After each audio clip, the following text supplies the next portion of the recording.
Bonsoir. Études payées, carrière assurée. Ça, c'est la publicité de l'armée canadienne. Une publicité qui incite chaque année des milliers de jeunes à franchir les portes d'un centre de recrutement comme celui-ci. En réalité, ce qu'on vous offre, c'est de payer vos études pendant 5 ans, après lesquels vous devez vous engager à faire 5 ans de service militaire. Au cours de la première année, vous avez le droit de quitter l'armée sans pénalité. Mais au-delà de cette période, ça coûte cher de revenir sur cette décision, et ce, même si l'armée, elle, décide de changer les programmes d'études. Nous avons rencontré des jeunes qui se sentent floués. Montréal, Québec, Trois-Rivières, Ottawa, même combat.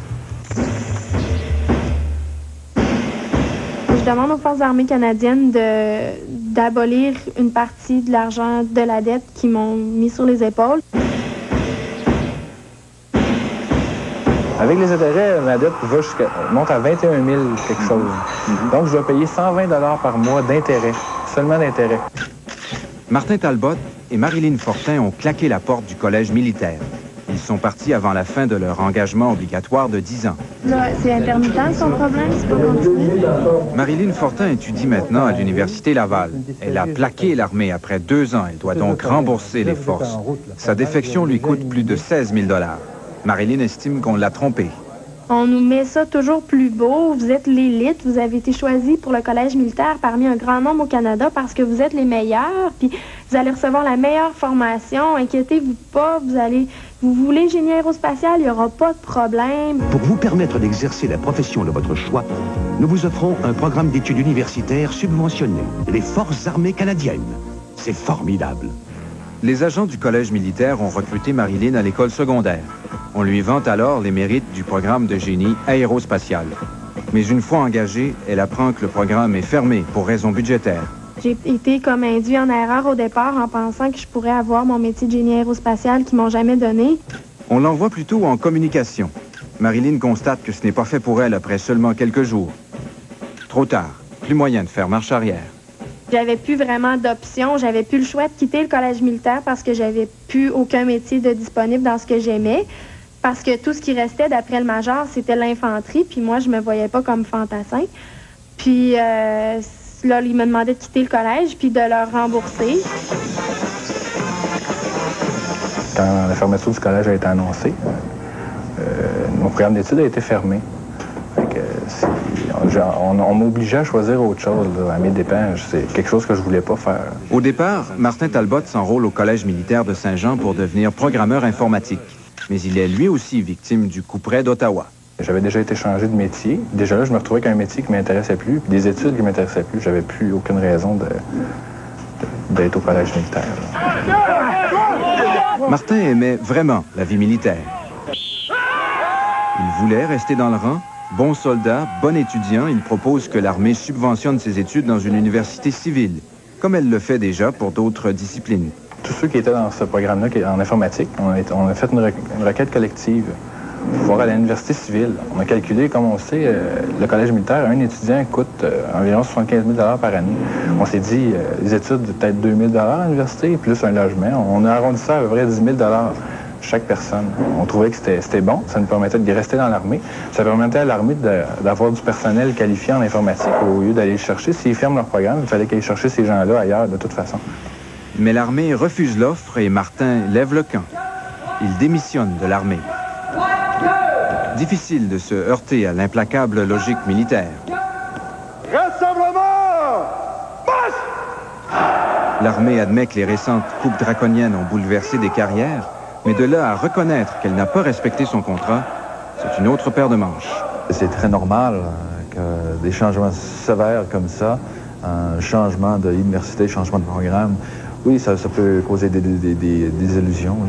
Est-ce qu'eux ne se retrouvent pas dans une situation exceptionnelle qui justifie une libération gratuite? Dès qu'on signe le contrat avec le militaire au centre de recrutement, en ce moment-là, on présume que les exigences des forces canadiennes viennent toujours en premier. Les demandes ou les besoins de l'individu viennent toujours en seconde. L'armée en premier, l'individu en deuxième. Oui. C'est qu'une fois que tu as signé dans les forces armées, c'est qu'eux autres, là, ils se maintiennent le droit sur tout. Alors là, s'ils décident de la changer ou s'en aller dans d'autres choses, bien là, ils font comme ils veulent. Le père de Marilyn Fortin s'est longtemps objecté au choix de sa fille. Au début, j'étais réticent. Je connais des gens qui ont eu des mauvaises expériences avec les forces armées. J'avais peur que l'armée ne respecte pas son engagement. Mais le personnel de l'armée se fait rassurant à toutes les étapes du recrutement. Et au bout du compte, le contrat d'engagement indique que Marilyn est acceptée dans le groupe Génie Air 98E, sans plus de précision. Marilyn, elle, tout ce qu'elle voulait, c'est aérospatial. Tu voyais Génie Air, aérospatial, ben dans son choix, elle, puis même dans sa tête, puis dans ma tête aussi, ben c'était ça qu'elle allait se produire. Mais c'est pas ça qui est arrivé. C'est pas ça qui est arrivé. Les craintes de votre père étaient fondées. Avec l'expérience, on se rend compte qu'il avait raison. On se rend compte qu'il avait raison. Il avait pas l'air d'avoir aucun problème au départ, mais finalement, il y a eu un petit hic, puis ça a fait que les illusions sont tombées. L'armée se protège. Le contrat stipule que les programmes d'études ne sont pas garantis, pas plus que les choix de métier d'ailleurs. Ces clauses sont signées à la hâte par le candidat dans l'emportement des cérémonies protocolaires. Ça, c'est, dans son cas, c'est le jour de son assermentation. OK. Donc, elle a signé le contrat le même jour qu'elle prêtait serment à la reine d'Angleterre. Oui. Et si le candidat accepte, il signe. Et puis, c'est tout. Donc, le candidat est très bien informé sur les modalités de contrat. Ça arrive à certains moments donnés qu'on ne lui offre pas le premier choix de son métier qu'il a choisi. Alors, il y a toujours l'option de dire non, je ne veux pas. Puis, il ne signe pas. Salut tout le monde. Salut Martin. Ça va? Oui, good. Nous avons rencontré une dizaine d'élèves officiers qui ont décodé trop tard les subtilités du jargon militaire. Moi, j'ai environ 29 000 de dettes. Ils ont tous démissionné, déçus du métier qu'on leur a attribué. Fait que le gars s'est reculé du comptoir, il dit « T'aimes-tu ce que je porte? » Bon, il était en bleu parce que c'est lui-même était Air Force. Il dit « T'aimes-tu ce que je porte? » Je dis « Bon, bleu, OK, c'est pas pire. » Parfait, c'était réglé, je devenais opération aérienne, puis depuis ce temps-là, essaie de changer, essaie pas, t'es prêt avec. Comme ça? Oui. Un peu comme t'aimes-tu l'eau? Oui, t'es opération maritime. C'est pas vraiment lié, mais c'est ça qui arrive. Mais étant donné que les forces armées canadiennes ont coupé dans le budget, ils ont restreint les changements de classification jusqu'à devenir impossible. Ces ex-officiers contestent le fait qu'ils doivent rembourser le salaire reçu pendant qu'ils servaient dans l'armée. J'ai même écrit une lettre à mon député pour effectivement dire que je suis prêt à rembourser le montant forfaitaire pour les études.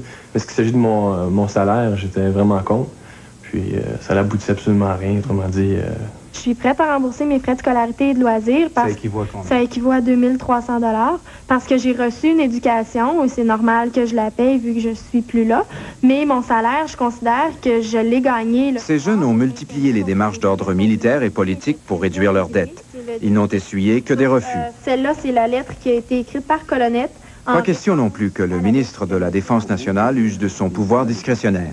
On me dit là-dedans que la fermeture du collège n'est pas une circonstance assez extraordinaire pour qu'on puisse faire les démarches puis me dédommager ou m'aider à suivre mon cours ailleurs. À première vue, c'est impossible pour moi de rembourser ça. Je pourrais pas. Je vais Donc, après mes études à l'université, je vais avoir une autre période de 4 ans, encore 16 000, encore des intérêts. Martin Talbot s'est résigné à signer une reconnaissance de dette. Et pourtant, il aurait pu s'en sortir gratuitement. Car si un militaire se fait congédier de l'armée, il n'a pas à rembourser les forces armées canadiennes. J'aurais pu aussi simuler un burn-out ou psychologiquement que je n'étais plus apte à poursuivre mes études. Mais si ça échoue, puis c'est pas de façon honorable, ça m'intéressait pas. Je trouve que ça aurait pas été correct. Puis en même temps, ça aurait été malhonnête envers le système. Je voulais faire ça de façon claire, honnête, puis retourner au collège puis dire franchement que j'aimais pas ça puis que je voulais autre chose. Puis c'est sûr que si je m'étais laissé aller puis j'avais échoué, maintenant, j'aurais pas la dette que j'ai là. Autre paradoxe militaire, c'est que le plan de réduction des forces prévoit qu'un soldat sur 4 devra quitter l'armée d'ici l'an 2000. Et de très jeunes officiers reçoivent même des primes de départ de 25 000 $. Un véritable parachute doré. Moi, le collège ferme, je suis pas responsable de rien, puis je dois payer. Déjà, s'il y a des dédommagements pour ces personnes-là, je trouve que c'est une injustice terrible. Il y a un paquet de gens qui sont payés pour quitter, tandis que moi, je dois rembourser mon salaire. C'est immoral d'avoir à rembourser le salaire qu'on a gagné.